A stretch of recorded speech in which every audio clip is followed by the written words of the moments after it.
Hello, എല്ലാവർക്കും വേണ്ടി പുതിയൊരു വീഡിയോയിലേക്ക് സ്വാഗതം. ഇന്ന് ഞാൻ പ്രിപ്പയർ ചെയ്യാൻ പോകുന്നത് നല്ല അടിപൊളിയായിട്ട് കുരുമുളക് ഇട്ട് വരട്ടിയെടുത്തൊരു പോർക്ക് റോസ്റ്റിന്റെ റെസിപ്പിയാണ്. അപ്പോൾ നമുക്ക് എങ്ങനെ പ്രിപ്പയർ ചെയ്യുന്നത് നോക്കാം. Welcome to my channel. ഞാനിവിടെ 600 ഗ്രാം പോർക്ക് എടുത്തിട്ടുണ്ട്. ഇനി അത് ചെറിയ പീസാക്കി ക്ലീനാക്കി വേവിക്കാൻ വേണ്ടി കുക്കറിലിടാം. പോർക്ക് വാങ്ങുമ്പോൾ നല്ല നെയ്യുള്ള പോർക്ക് തന്നെ നോക്കി വാങ്ങാൻ ശ്രദ്ധിക്കണേ. ഇനി ഞാൻ ഇതിലേക്ക് ചേർത്ത് കൊടുക്കാൻ പോകുന്നത് 1/2 ടേബിൾ സ്പൂണോളം മല്ലിപ്പൊടിയാണ്. നിങ്ങൾക്ക് വേണമെങ്കിൽ ഇപ്പം 1/4 ടേബിൾ സ്പൂൺ മഞ്ഞൾപ്പൊടി ആഡ് ചെയ്യാം. ഞാനിപ്പോൾ ആഡ് ചെയ്യുന്നില്ല. ഇനി ഞാൻ ആഡ് ചെയ്യുന്നത് 1/4 ടേബിൾ സ്പൂൺ മുളക് പൊടിയാണ്.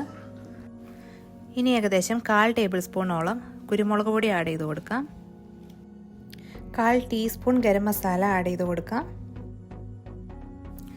1/4 ടീസ്പൂണോളം പെരുംജീരകപ്പൊടി ആഡ് ചെയ്ത് കൊടുക്കാം. 1/2 ഇഞ്ച് വലിപ്പമുള്ള ഇഞ്ചി ചെറുതായിട്ട് ചോപ്പ് ചെയ്തത് ആഡ് ചെയ്ത് കൊടുക്കാം. ഇനി ഞാൻ 3 അല്ലി വലിയ വെളുത്തുള്ളി ചോപ്പ് ചെയ്തത് ആഡ് ചെയ്യുന്നുണ്ട്. ചെറുതാണെങ്കിൽ 4-5 ആഡ് ചെയ്ത് കൊടുക്കണം. ഇനി ഏകദേശം 1/2 ടീസ്പൂണോളം ഉപ്പ് ആഡ് ചെയ്ത് കൊടുക്കാം. അതിനുശേഷം 1 തണ്ടോളം കറിവേപ്പില ആഡ് ചെയ്ത് കൊടുക്കാം. ഇനി ഇതിലേക്ക് ഏകദേശം 1/2 കപ്പോളം വെള്ളം ആഡ് ചെയ്ത് കൊടുക്കാം. ഇനി നല്ല രീതിയിലൊന്ന് മിക്സ് ചെയ്ത് കൊടുക്കാം. ഇനി കുക്കർ അടച്ച് ഫുൾ ഫ്ലെയിമിൽ 10 വിസിൽ വരുന്നത് വരെ വേവിച്ചെടുക്കാം. പോർക്ക് വെന്ത് വരുമ്പോഴേക്കും നമുക്ക് മസാല റെഡിയാക്കാം. അതിനായിട്ട് ഞാൻ ചൂടായ കടായിലേക്ക് 2 ടേബിൾ സ്പൂൺ വെളിച്ചെണ്ണ ആഡ് ചെയ്ത് കൊടുക്കുന്നുണ്ട്.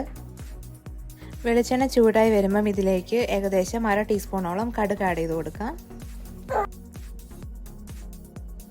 ഇനി 1/2 ഇഞ്ച് നീളമുള്ള ഇഞ്ചി ചെറുതായിട്ട് അരിഞ്ഞത് ആഡ് ചെയ്ത് കൊടുക്കാം. ഇനി ഇതിലേക്ക് 3 ചോപ്പ് ചെയ്ത വലിയ വെളുത്തുള്ളി ആഡ് ചെയ്യാം. ചെറുതാണെങ്കിൽ 4-5 ആഡ് ചെയ്യാം.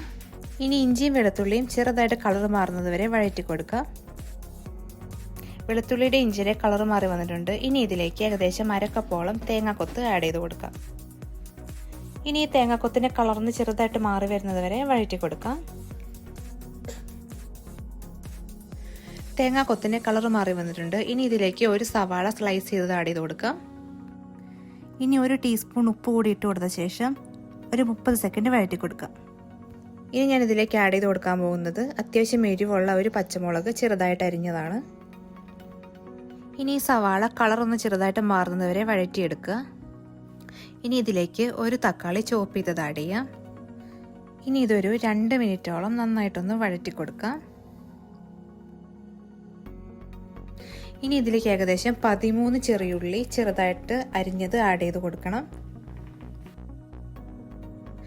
ഇനി നമുക്ക് ഈ തക്കാളിക്കൊന്ന് വെന്തുടഞ്ഞ് ചെറിയുള്ളിലേക്ക് ഒന്ന് വാടി വരുന്നത് വരെ നല്ല രീതിയിലൊന്ന് വഴറ്റിയെടുക്കാം.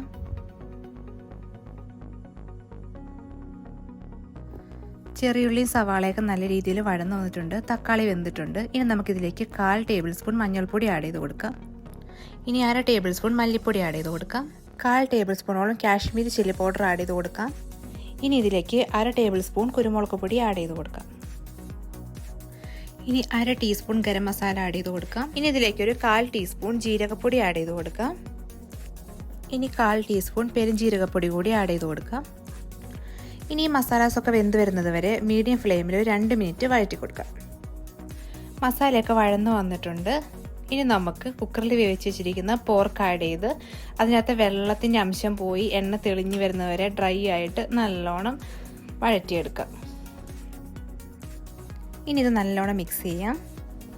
നന്നായി മിക്സ് ചെയ്ത ശേഷം ഞാനിതിലേക്ക് 1/2 table spoon lemon juice add ചെയ്യുന്നുണ്ട്. ഈ സ്റ്റെപ്പ് സ്കിപ്പ് ചെയ്യരുത്. ലെമൺ ജ്യൂസ് ആഡ് ചെയ്ത് നന്നായിട്ട് മിക്സ് ചെയ്യാം. ഇനി ഒരു തണ്ട് കറിവേപ്പില ആഡ് ചെയ്ത് കൊടുക്കാം. ഒരു 1 മിനിറ്റ് ഇളക്കി കൊടുത്ത ശേഷം നമുക്ക് സെർവ് ചെയ്യാം.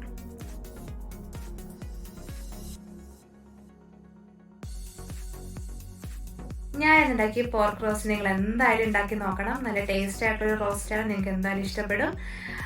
പിന്നെ അഭിപ്രായങ്ങൾ കമൻറ്റ് ചെയ്യണം, ലൈക്ക് ചെയ്യണം, ഷെയർ ചെയ്യണം, സബ്സ്ക്രൈബ് ചെയ്ത് സപ്പോർട്ട് ചെയ്യുക. അതുപോലെ തന്നെ മേലെ കാണുന്ന ബെൽ ബട്ടൺ കൂടെ പ്രസ് ചെയ്തേക്കണം. അപ്പോൾ ഞാൻ എപ്പോൾ വീഡിയോ ഇട്ടാൽ നിങ്ങൾക്ക് നോട്ടിഫിക്കേഷൻ ആയിട്ട് കിട്ടും. അപ്പോൾ മറ്റൊരു വീഡിയോയിൽ കാണുന്നത് വരെ bye. Thank you for watching.